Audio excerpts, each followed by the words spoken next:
estava passando por um período de transição muito complicada, né, que era a adolescência, e eu sentia muita tristeza, solidão profunda, intensa. Eu achava que a minha família não me amava, então era um sentimento de rejeição muito profundo. E isso me levou a ter o pensamento suicida. Isso contribuiu muito para isso. O jovem pode apresentar vários sinais, entre eles a automutilação. Vale lembrar que a automutilação não necessariamente é um comportamento suicida. O que difere um comportamento autolesivo e tentativa de suicídio é a intenção. Na maioria das vezes, a automutilação está ligada ao alívio de um sofrimento psíquico e não à vontade de morrer. O que acontece algumas vezes é que o jovem começa a fazer cortes mais profundos e às vezes isso leva a uma tentativa de suicídio. Porém, jovens que se automutilam têm um risco maior de morrerem por suicídio, porque eles já demonstram que não estão lidando bem com as questões emocionais. Quando a gente fica sabendo de um suicídio, a gente se pergunta sobre o que aconteceu ontem, na semana passada, no mês passado. O que a gente tem que lembrar é que o suicídio é um resultado trágico de uma combinação de fatores que começam a atuar já geneticamente, na primeira infância, na adolescência. Então são vários fatores que se combinam. Dentre os fatores, não há sombra de dúvida, a depressão é muito importante. Então todas as pesquisas mostram que o problema mais comum nos suicídios é a depressão. E os adolescentes sofrem de depressão. A depressão está incidindo em gente cada vez mais jovem. Esse é um fenômeno da atualidade.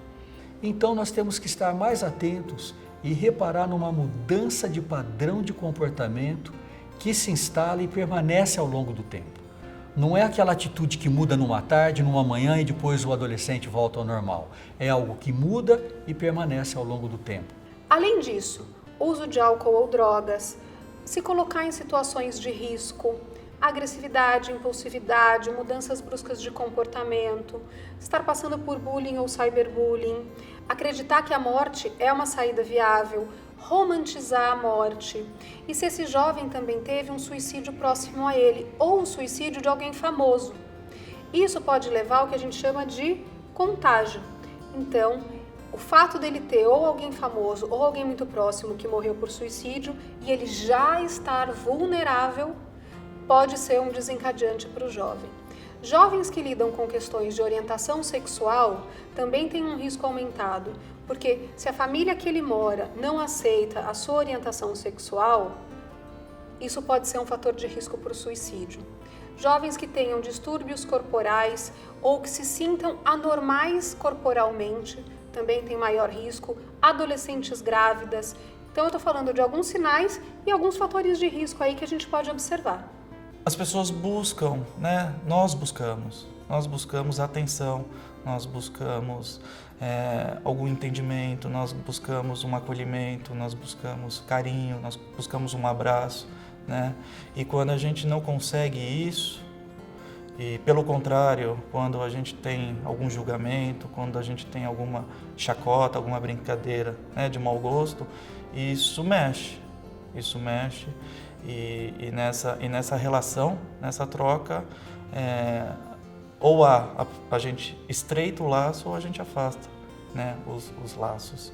E o que a gente percebe, o que eu percebo nessa andança aí por escolas, faculdades, é esse afastamento, né, do jovem, de para com a sua relação familiar, com sua família, com até mesmo amigos. Por várias vezes eu conversei com eles, mas eles ignoravam, eles achavam que era frescura, né, que eu tinha tudo, do bom e do melhor, que não tinha motivo para isso. Então, na realidade, eles ignoraram, né, o que eu sentia na época. Era a única forma que eu via de sanar aquela dor que eu sentia, aquela rejeição. Então, eu fiquei com aquilo fixo na minha mente. Fiquei 5 dias internadas, 3 dias na UTI.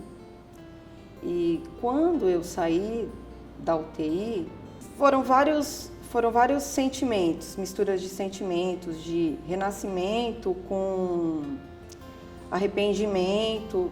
E ao ver a minha família, eu me senti muito feliz. Foi aí então que a minha família foi buscar ajuda, né? Durante algum tempo eu fiz terapia e isso aí modificou muito a minha vida e também as pessoas que estavam à minha volta. Então eu passei a ver a vida com outra perspectiva, né? E as pessoas ao meu entorno também começaram a ter uma postura diferente, ficaram mais atentos, né? A minha família mesmo começou a me dar um apoio emocional, amor, carinho, atenção. Isso foi fundamental para que eu superasse. Há jovens que falam com mais facilidade sobre o que está preocupando, outros não. Então, o que eu sempre sugiro é que se aproxime, convide para um passeio, para uma refeição, criar um momento em que o jovem possa se expressar um pouco mais naturalmente.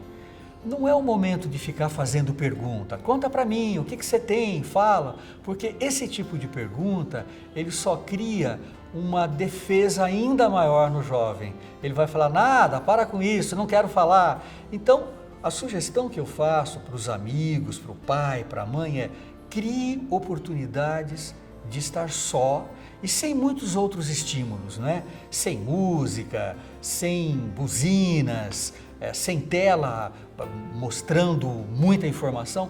Pode ser um passeio, uma refeição, uma caminhada. São esses momentos que são raros, mas que deveriam ser mais frequentes entre um pai, uma mãe e um filho. Tem adolescentes que vão ficar mais chorosos, mais irritados, com menos paciência, mais agressivos, vão começar a falar em morrer, vão começar a fazer desenhos no caderno sobre morte e escrever questões sobre morte, vão começar a procurar no computador ou nas redes sociais formas de se matarem. Então são muitas formas que ele expressa que algo não está bem com ele. Agora, se não tem alguém olhando esse jovem para poder ver esses sinais, fica muito mais difícil. Então por isso que um olhar atento e cuidadoso da escola, da família e da sociedade em geral, porque de repente pode ser a mãe de um amigo, um pai de um amigo a perceber alguma coisa, faz toda a diferença. Teve uma tentativa de suicídio, primeiro vai ter os primeiros socorros. É importante que leve num pronto-socorro para que receba a ajuda necessária, porque às vezes tem algumas tentativas que não requerem um atendimento médico imediato, mas precisa de uma avaliação psiquiátrica. Qualquer tentativa de suicídio, algo precisa ser feito. Como uma tentativa de suicídio provoca na família reações tão contraditórias e tão difíceis de serem suportadas, pode haver explosões de raiva, acusações, cobranças indevidas e a situação vai ficando cada vez pior. Por isso, a dica que eu dou para os pais é: não pensem apenas em ajudar o adolescente. Pense que talvez você também precise de ajuda, porque não é fácil a gente enfrentar um filho tentando se matar. A gente fica muito mal, a gente fica querendo ajudar ao máximo, mas há momentos de muito desconsolo, há momentos em que a gente deixa de admirar aquele filho, a gente passa a ter vergonha do filho e tudo isso é normal. Então, lembrando, pais que enfrentam uma tentativa de suicídio de um filho também podem precisar de apoio e de ajuda psicológica. Muita coisa muda depois de uma tentativa de suicídio. É muito difícil para a família lidar, algumas famílias vão ter raiva, elas vão achar que elas estão sendo abandonadas e muitos sentimentos muito complexos podem ocorrer depois de uma tentativa. Então, tanto para a pessoa que tentou e volta para a situação onde ela estava, às vezes com sequelas, e aí acaba tendo um futuro muito mais complicado, e também para a família, que precisa lidar com toda essa situação. Para a escola também não é fácil. Muitas vezes a escola não sabe como lidar e como tratar um jovem que teve uma tentativa de suicídio. Eu aconselho aos jovens que falem sobre seus sentimentos, suas dificuldades, seus conflitos, sabe? O diálogo ele pode resolver qualquer problema. Isso é muito importante falar. Se você não se sentir à vontade para falar com a sua mãe, com o seu pai, fale com algum amigo de confiança, um professor, alguém que você confie. Aos pais, eu aconselho que eles participem mais da vida afetiva, social, escolar, sejam compreensivos, sejam amorosos, isso é muito importante, faz a diferença. Né? Os professores que têm um olhar sensível para o seu aluno, né? Que identifique estudantes de riscos através da comunicação verbal, crie vínculos afetivos, né? Crie situações de debate, onde os alunos possam se sentir à vontade de falar sobre tudo, sobre qualquer assunto, inclusive, né, esse tema que é o suicídio. A recomendação é sempre falar abertamente, porque você também ensina que é possível falar de coisas difíceis. Quando você mostra para um jovem que é possível ter um diálogo de coisas difíceis de serem tratadas, você abre um canal de conversa. Qualquer canal de conversa aberto vai promover saúde mental e prevenir suicídio. Então, se você consegue acolher essa dor, acolher sofrimento, falar de assunto tabu, não vai fazer com que o jovem faça alguma coisa. Muito pelo contrário, pode ser justamente uma porta que ele precisa para discutir uma série de coisas que ele não está sabendo lidar. É um dos slogans do CVV que falar é a melhor solução. Acontece muito no telefone, por exemplo, da pessoa estar desabafando e ela fala o seguinte: olha, eu não tinha parado para perceber dessa maneira. Ou seja, a própria pessoa, ela vai se construindo, ela vai se percebendo, sem eu precisar oferecer qualquer tipo de caminho, qualquer tipo de solução. O simples fato de escutá-la e ela mesmo, quando ela fala, ela se escuta. E quando ela se escuta, ela começa a refletir: é isso mesmo que eu sinto? É isso mesmo que eu passo?